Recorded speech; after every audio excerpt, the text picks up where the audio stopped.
Næst hérna Helga Hrefna Bjarnadóttir sem kemur frá Landspítalanum.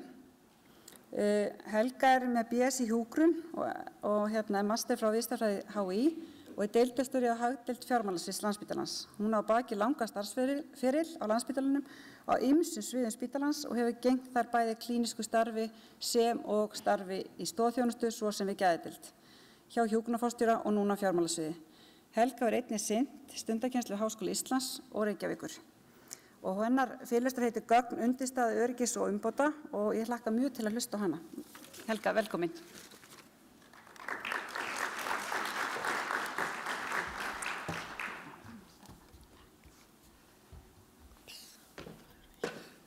Já, góðan daginn og ánægjulegt að sjá að það eru þó þetta margir sem að vilja deila hérna næsta hálftímanum með mér og kynnast aðeins vöruhúsi gagna á Landspítalanum. En það er nú aðalega það sem ég ætla að kynna hérna í dag. Vöruhúsið okkar hefur verið í smíðum undanfarin 7 ár og sú vinna hefur aðalega farið fram á hagdeild spítalan sem er ein af deildum fjármálasviðs en í góðu samstarfi við heilbrigðis- og upplýsingatæknideildina sem sér rekstur vöruhússins.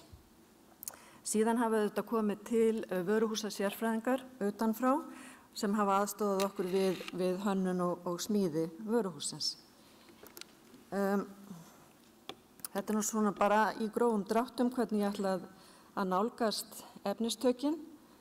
En í almennu tali að þá tölum við gjarnan vöruhúsið í tvennu lagi. Við tölum annars vegar orra vöruhúsið sem næri við fjárhag, mannauð og rekstur og síðan tölum við klíníska vöruhúsið sem er það sem fyrst og fremst er til umfjöllunar hér. Mér langar líka aðeins að nefna hagdeildin er nokkurs konar greiningadeild á spítalanum.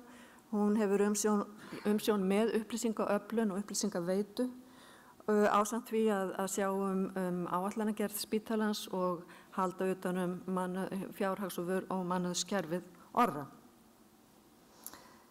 En ég svona reikna nú með því að það séu fleiri hérna inni en tengjast heilbrigðiskerfinu beint, er það ekki? Ég svona gerir ráð fyrir því og mér langaði til að byrja á stuttri lýsingu á svona umfangi starfseminnar á Landspítalanum.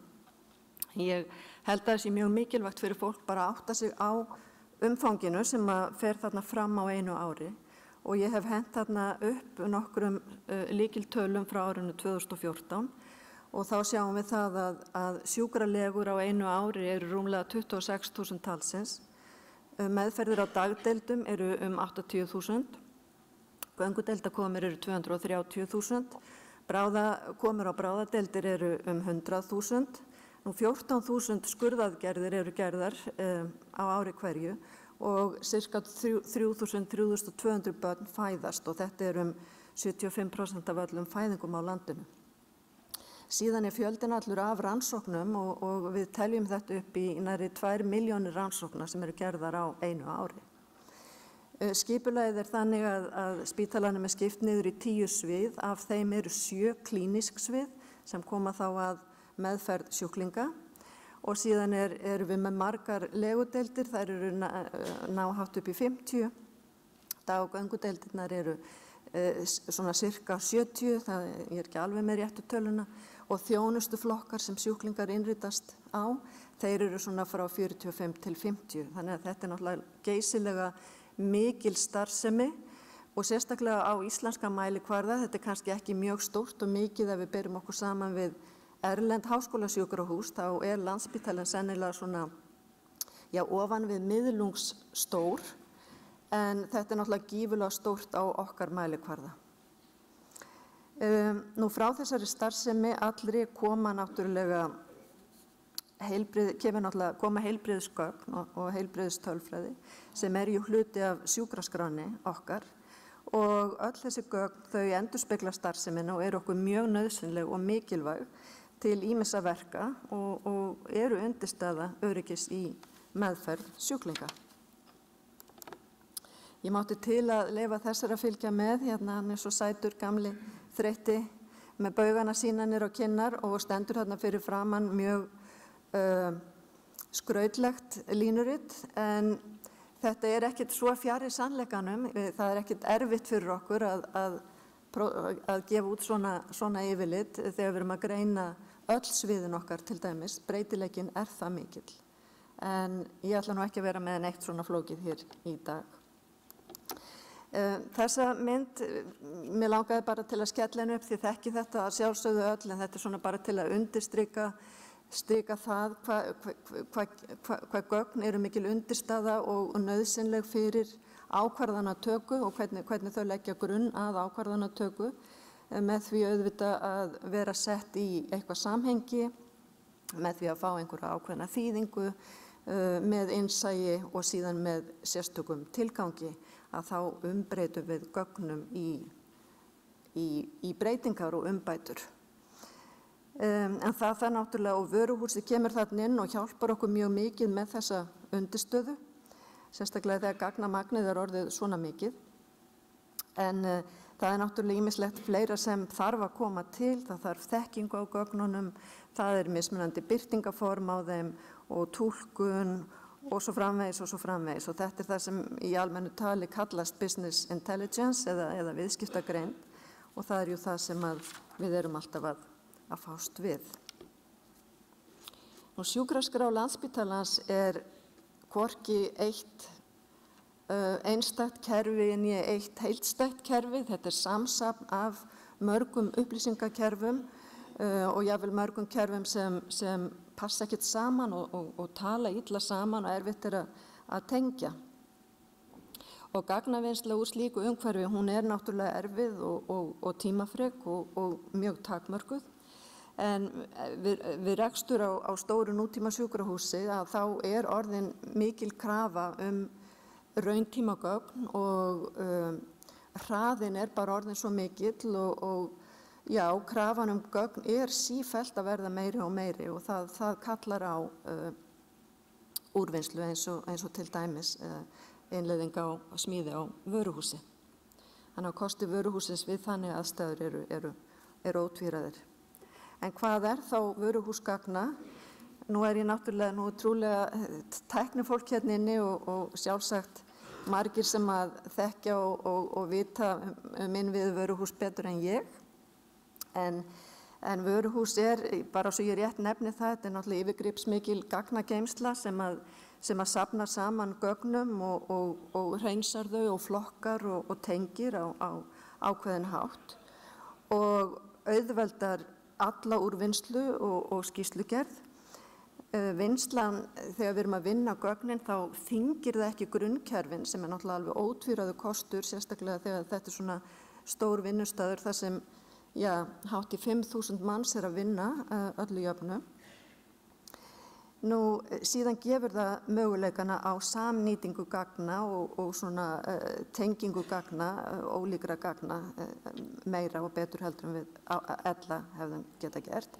En við sjáum á þessari mynd, þarna lengst til vinstri, að þar eru við með grunnupplýsingakerfin okkar og gögnin flæða úr þeim yfir í gagnahlöðuna eftir ákveðnum svona flutningsferlum og umbreytingatólum. Þar fá þau svona ákveðna hreinsun og þau eru uppfærð, svolítið í takt við uppbygginguna á vöruhúsinu. Það til dæmis í mörgum af okkar upplýsingakerfum eru nöfn deilda með sitt hvoru sniðunu. Það ekki verið að nota eina stoppskrá yfir deildarheiti til dæmis og þetta þarf að laga inn í vöruhúsinu til þess að við getum tengt þessu gögn saman. Síðan flytjast gögnin inn í vöruhúsið sjálft og þar fer fram einhver ítarlegri samhæfing á gögnunum og svo enda þau inn í gagnamörkuðum sem eru þá nokkurs konar gagnamengi smíðuð með einhvern ákveðin tilgang í huga og auðvelda úrvinnslu og sem sagt gera vöruhúsið notenda vænna. Og þarna á myndinni þá sjáum við til dæmis að það sérstakur gagnamarkaður yfir skurðstofugögn, það sérstakur gagnamarkaður yfir það sem við köllum starfsemisgögn og sérstakur gagnamarkaður yfir rannsóknargögn. Þannig að þetta allt gert á þennan hátt til að auðvelda úrvinnslu úr vöruhúsinu. Gagnamarkaðirnir okkar í dag eru 24 talsins og þar fyrir utan erum við með einhverja stuðningsvinnslu, svona auka gagnamarkaði sem ég nefni nú ekkert hér. Og ég svona hef aðeins dregið þetta saman og við sjáum að þarna eru nokkrir sem koma beint úr sjúkraskrárkerfinu Sögu pluss skurðaðgerðirnar sem koma úr skurðstofukerfinu okkar.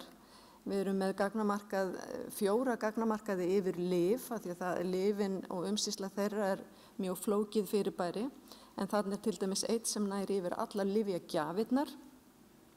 Síðan erum við með gagnamarkaði yfir atvikaskráningu bæði starfsmanna. Hvað þýðir gult?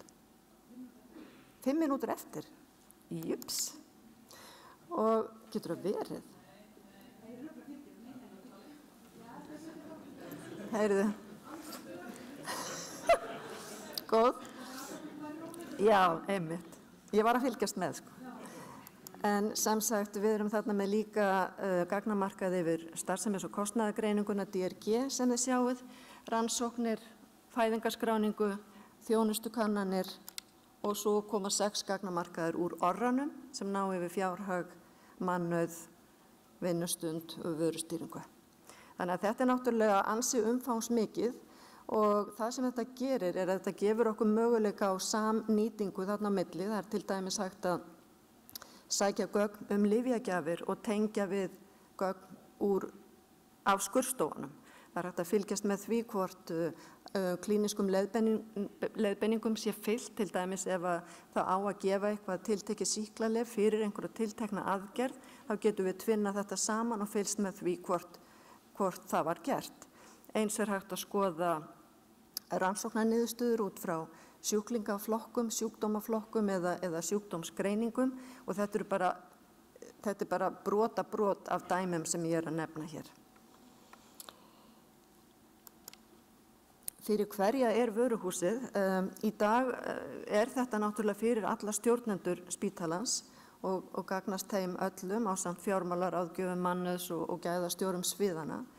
Það eru líka ákveðnir starfsmenn stoðsviða sem að nýta sér gögn úr vöruhúsinu og svo að sjálfsögðu eru það rannsakendur eða háskólanemar sem að vinna rannsóknir sem hafa svona uppgötvað þetta vöruhús og sækja mikið gögn til okkar og svo það hreinlega almenningur, en það svona kannski framtíðarmúsíkin, hvernig við svona förum að birta gögn meira fyrir almenning eða fá almenning meira svona interaktíft inn í sína meðferð, það svona framtíðarmúsík. Og notagildið margvíslegt og það þá fyrst og fremst að nefna reglubundna staðtöluvinnslu inn á spítalanum. Og það ýmislegt sem fellur þar undir, eins og til dæmis ýmsar fastar mánaðargreiningar sem við vinnum. Þær eru unnar fyrir framkvæmdastjórn sem fer yfir greiningar eins og launagreiningar, lyfjagreiningar, vöru- og þjónustukaupagreiningar og svo framvegis. Þetta eru mjög ítarlegar greiningar teknar út frá ýmsum sjónarhornum með samanburð bæði við áætlun og fyrri ár. Síðan það starfsemisupplýsingaheftið okkar sem við birtum á heimasíðu spítalans mánaðarlega og lýsir bara allri starfsemi sem hefur farið fram í hverju mánuði, mjög gott uppflettirrit fyrir alla. Það eru stjórnendaskýrslur sem við erum með í reglulegri dreifingu og ég sýni ykkur aðeins meira það hérna á eftir. Árangurs- og gæðavísar og framleiðslu og framleiðnimælingar, þetta svona eitt af þessu reglubundna. Síðan það ýmiss konar greiningavinna sem fer fram á hagdeildinni og stuðningur við LÍN-verkefni, en LÍN-vinnulag var tekið upp á spítalanum fyrir svona 3 árum síðan og hafa þegar verið gerð eitthvað 30 LÍN-verkefni og þau byggjast á gögnum og gögnum og gögnum og gögnum. Þannig að það hefur verið mjög mikill stuðningur við þau. Almennt eru gögnin okkar að styðja við rekstrarlegar ákvarðanir og þá má bæði nefna erfiðu árin okkar hérna eftir hrun þar sem hverjum steini var velt við til að leita leiða til að lækka kostnað án þess að skerða þjónustu við sjúklinga og eins má nefna það sem svona aðeins ferskari í minni læknaverkfallið, en þá voru gögn úr vöruhúsinu tilbúin á hádegi, gögn sem að lýstu, sem sagt náðu yfir allar niðurfelldar aðgerðir og komur á göngudeild deginum áður. Samanburður við fyrri ár og línuritt og súluritt og gífurlega flott vinna og þetta hefði ekki verið hægt nema enn og aftur með okkar góða vöruhúsi.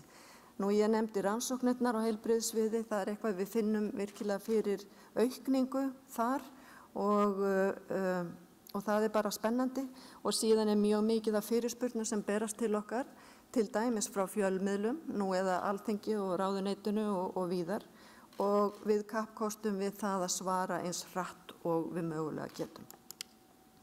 Nú stjórnandi fer inn í gagnagáttina í gegnum heimasíðu spítalans og þá opnast fyrir honum þessi mynd sem við sjáum hérna og þarna á vinstri vængin ákveðin möppustrúktúr með möppum sem geyma skýrslur sem búið að búa til sérstaklega fyrir þennan stjórnanda eða sem sagt hann hefur aðgang að þeim og þá þetta eins og þið sjáið til dæmis ýmsar fjárhagsskýrslur, launaskýrslur, þarna eru lyfjaskýrslur og mannauðsskýrslur, mjög margar skýrslur yfir mannauðinn og einnig mjög margar skýrslur bara yfir starfsemina almennt, þar að segja einstaka deildir, legudeildir og göngudeildir, skurðaðgerðir og svo framvegis. Og viðkomandi fer bara þangað inn, sækir sína skýrslu og frískar hann upp sjálfur yfir það tímabil sem hann vill skoða, með samanburð við það ár sem hann vill skoða. Þannig að hagdeildin býr til allar skýrslur, þær fara síðan í dreifingu eða eru sendar til notandans og hann í raun bara frískar þær upp. Almennt fólk ekki sjálft að fara inn í vöruhúsið og gera eitthvað. Það of flókið til þess, þannig að við notum þessa leið. Og við höfum nú stundum velti fyrir okkur hvort það sé komið svona einhver ofgnótt af gögnum út, en teljum það nú ekki vera og við fylgjumst með því. Við erum með þjónustukannanir sem við byggjum feedback frá stjórnendum og viljum vita hvað gagnast þeim og hvað þeir vilja fá umfram það sem í dreifingu, þannig að við erum í góðum tengslum við notendur. Þannig að við vonum að þetta sé nú ekki svona. Nú hérna ætlaði ég að sýna ykkur skorkort spítalans en framkvæmdastjórn gefur þetta út á hverju ári með sínum árangursvísum og markmiðum. Þetta eru þá áherslu atriði hvers árs. Þetta skorkort, já, þau fari yfir þetta ársfjórðungslega en sambærilegt skorkort búið til fyrir hvert og eitt af sviðunum okkar og þar hríslast þetta jafnvel niður á einstaka deildir og einingar. Þannig að það svo mikilvægt að allir gangi í takt. Ég hef strikað þarna við meðallegu tíman sem hérna 7 dagar. En spítalinn í heild getur aldrei náð því markmiði nema hver einasta eining gangi í takt, viti hvert sitt markmið og vinni að því. Skorkortin þessi, þau koma frá hagdeildinni, þetta smíðað upp úr gögnum eins og þið sjáu þarna úr hvaðinum 7 eða 8 gagnamörkuðum og þetta flókin og mikil skýrsla sem var í töluverðan tíma í hönnun og smíði hjá okkur. En svo sannarlega búin að skila árangri í dag og orðin svo til alveg sjálfvirk. Og hér ég með dæmi mæla sem við sendum framkvæmdastjórninni vikulega inn á þeirra stöðumatsfundi. Þar vilja þeir hafa sem nýjust gögn og hafa valið ákveðna mælikvarða úr skorkortinu sem þeir vilja fylgjast með reglulega einu sinni í viku og þá þeir að horfa á mánudegi á síðustu viku alveg til og með sunnudeginum og bera svo saman við 5 síðustu vikur. Og þetta svona þeirra leið til þess að vera með puttan á púlsinum, fylgjast grannt með því sem að gerast og geta þannig brugðist við vanda sem að kannski sýnilegur. En það eðlilegt að það séu ákveðnar sveiflur á milli vikna og þess vegna erum við með 6 vikur inn á þessum kortum. En þetta hefur reynst mjög vel að þetta verkefni sem í þróun á milli framkvæmdastjórnar og hagdeildar og við erum núna svolítið að taka skref 2. Ég ætla nú ekki að fara út í það hér en sem sagt þetta í þróun. Nú starfsemisupplýsingarnar okkar, ég ætla bara rétt að sýna ykkur, þetta hefti upp á 16-30 blaðsíður sem við gefum út mánaðarlega og þetta á útvefnum hjá okkur og þetta öllum aðgengilegt. Þetta gífurlega mikið af upplýsingum og gögnum í þessu hefti og mjög gjarnan með samanburð við árið á undan en einnig oft samanburð við 2-3 síðastliðin ár. Þannig að það hægt að fylgjast með trendlínum og sjá hvernig þetta að þróast. Og hvað það tekur svona kannski 3 daga að setja þetta hefti saman en ég veit ekki hvort að ég þori varla að skjóta á það hvað þetta tæki án vöruhússins. Við vorum náttúrulega með þetta fyrir tíma vöruhússins en það var náttúrulega engan veginn í þeirri mynd sem það í dag. Svo langaði mig einnig til að segja ykkur frá mati á sjúkraskránni sem var gert í haust að tilstuðlan heilbrigðis- og upplýsingatækni deildarinnar. Þeir fóru út í það að fá sérfræðinga í upplýsingatækni á heilbrigðissviði til að koma hingað og taka út eða meta sjúkraskrána. Nú þetta gert út frá ákveðnu stöðluðu formi og þessi stofnun hefur verið að fara víða bæði Evrópu og Bandaríkin í þessum tilgangi að meta svona þroska sjúkraskráa á MRAM skala sem nær frá 1 og upp í 7 og það þá mestur þroski og allir vilja náttúrulega komast upp í level 7. Við þetta fór fram víðtæk gagnaöflun, það semst mættu 2 sérfræðingar hingað til okkar og þeir vildu skoða ýmislegt, þeir fóru í heimsóknir og klíniska deildir, þeir fengu kynningar á ýmsu og áttu samtöl við marga og þar á meðal eitt af því sem þeir vildu skoða, það var greining gagna, hvernig spítalinn að greina gögn og vinna með gögn til umbóta. Og þá kom að því að við kynntum vöruhúsið fyrir þeim. Við fengum svona ákveðna forskrift eða heimavinnu, það voru ákveðnir hlutir sem þeir vildu sjá, en við náttúrulega bara gáum þeim eina góða kynningu og sýndum þeim alla möguleikana sem við höfum og hvernig við erum að nota kerfið. Og bara til að draga vöruhúsið og til að bara draga þetta saman af því ég ætla ekkert að fjalla niðurstöðuna á þessu mati sem reyndar var bara alveg þokkaleg fyrir spítalann, hann kom aðeins yfir meðaltal miðað við evrópsk sjúkrahús. En það sem við vorum sérstaklega ánað með, það hver þáttur greiningar kom, hvernig hann kom út. Og á þessu spædergrammi ég þarna dregið hring utan vítina sem snýr að greiningu gagna og nýtingu gagna og við fengum eiginlega ágætis einkunn frá þessum sérfræðingum. Og það fylgdi með að kúlan hefði jafnvel átt að vera örlítið lengra til vinstri. En við vorum afskaplega glöð og ánað með þetta, auðvitað fengum við líka að vita hverju var ábótavant og það svona framtíðar músík hjá okkur. Þetta ein af myndunum sem við sýndum þessum ágætu mönnum, en þetta mynd úr einu af línverkefnunum okkar, þar sem var verið að reyna að stytta meðal legutíma sjúklinga sem koma inn á bráðamóttökuna og leggjast inn á legudeild. En þetta hefur oft verið svo lítill flöskuháls að koma sjúklingunum yfir á legudeildirnar og þið sjáu það að á 20 vikna tímabili að þá tókst að lækka þennan biðtíma 30%. Annað verkefni, það snýrað sem ég sýndi honum og vil bara nefna hér, það snýrað alvarlegum spangarrifum sem gerast stundum í fæðingum. Ég reikna nú með að allir hafi verið eða flestir viðstaddir fæðingu hérna inni og þetta alvarlegt mál og svolítið háð þeirri aðferð sem beitt í fæðingunni.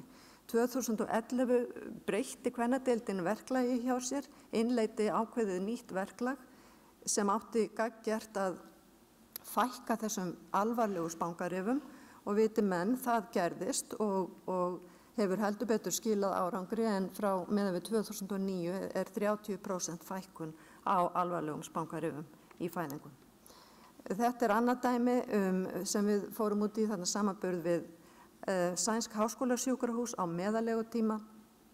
Þetta kannski flókin mynd en hún sýndi okkur það að Á lyflækningasviðinu erum við yfirleitt alltaf með lengri meðallegutíma í völdum sjúkdómaflokkum heldur en í Svíþjóð og klárlega sóknarfæri þar hjá okkur að reyna að stytta legutíman.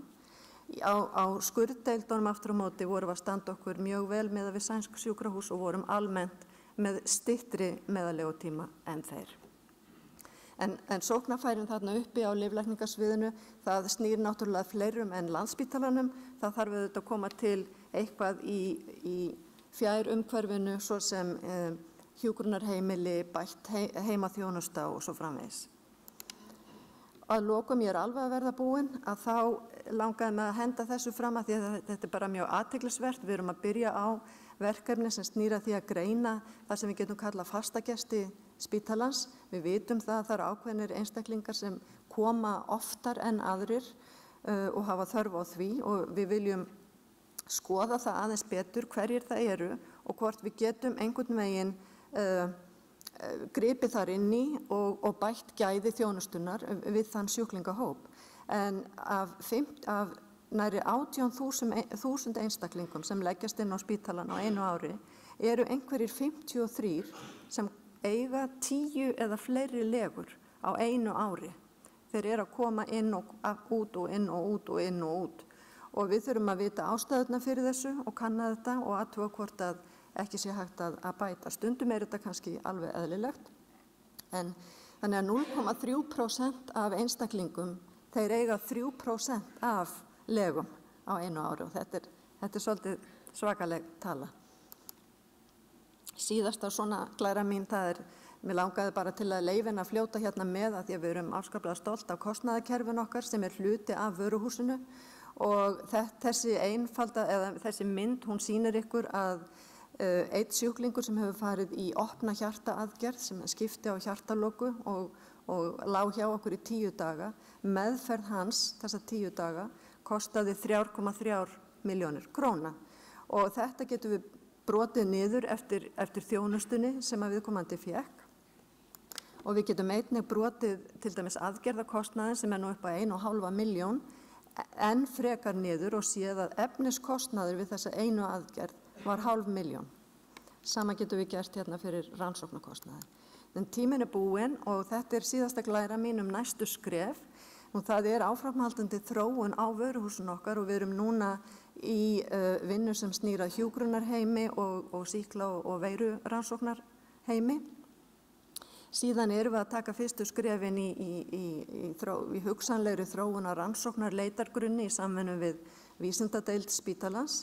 Svo erum við alltaf að huga að grafískri framsetningu gagnana, það er svona ongoing hjá okkur, en svona framtíðamúsíkin er kannski spágreiningar og gagnvirt aðgengi sjúklinga að gögnum. Og þá þakka ég ykkur fyrir.